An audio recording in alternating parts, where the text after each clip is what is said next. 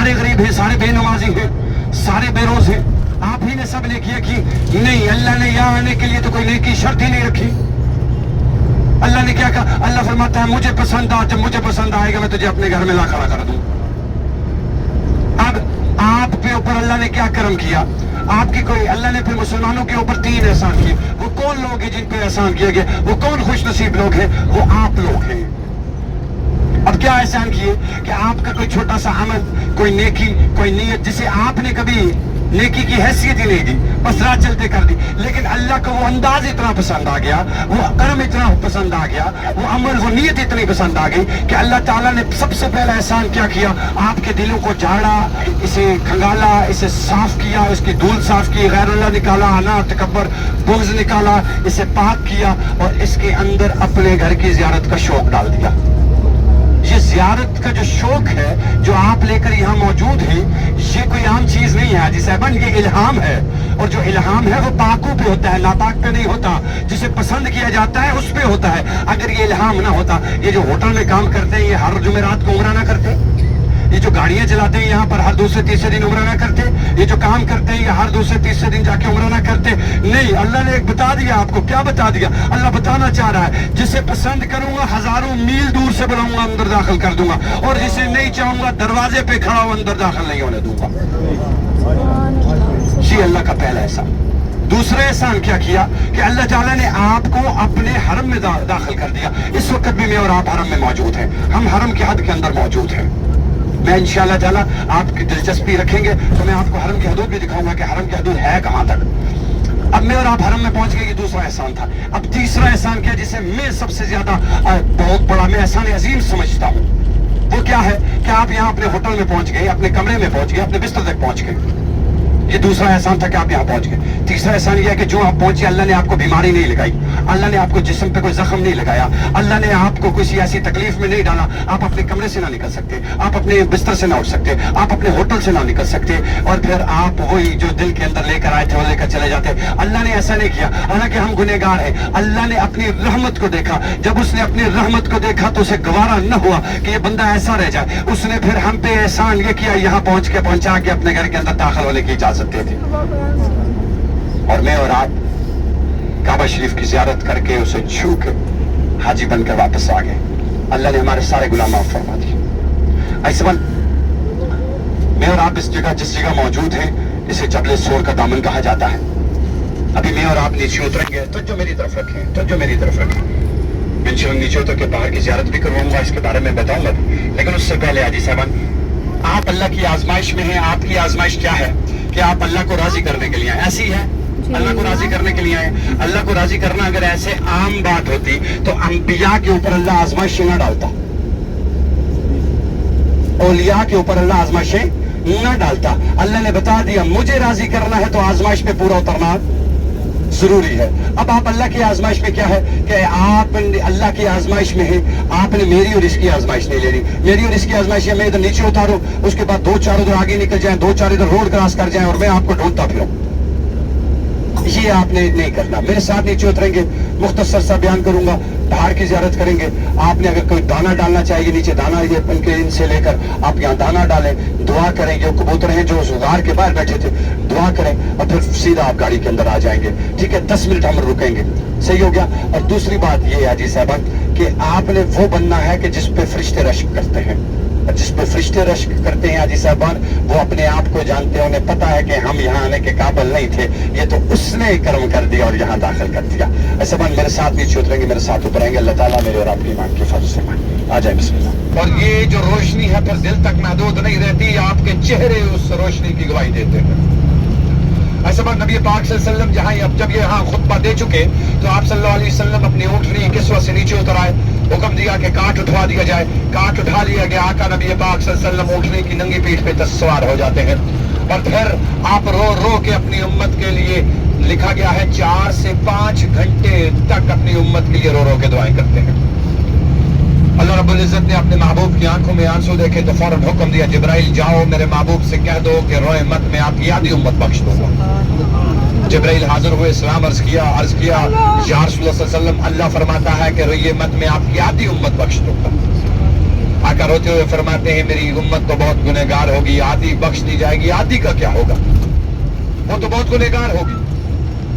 تو اللہ تعالیٰ نے جب یہ منظر یہ جبرائیل نے دیکھا اور یہ سنا تو واپس عرش کی طرف سفر کیا، جا کے اللہ کے حضور عرض کیا رب کعبہ محبوب تو یہ فرما رہے ہیں. تو اللہ رب العزت نے فرمایا جاؤ میرے محبوب کو جا کر یہ خوشخبری سنا دو کہ جس دن یہاں قیامت برپا کی جائے گی اس دن میں آپ کو آپ کی امت کی شفاعت کا حق بخش ہوگا. آقا نبی پاک صلی اللہ علیہ وسلم کی شفاعت مجھ پہ اور آپ پہ یہاں اسی میدان کے اندر واجب ہوگی. لیکن وہ جو شفاعت ہے یہ اپنے ذہن سے نکال دیجئے گا.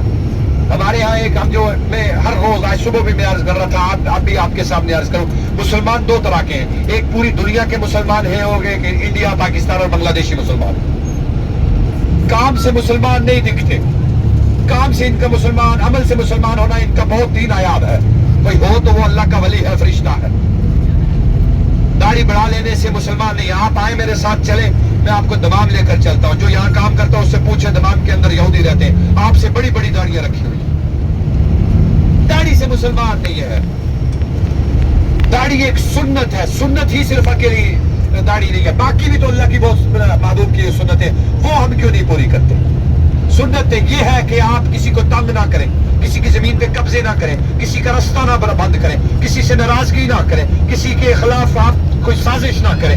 یہ ساری کی ساری سنتیں ہیں، یہ کیوں نہیں آپ کو یاد آتی؟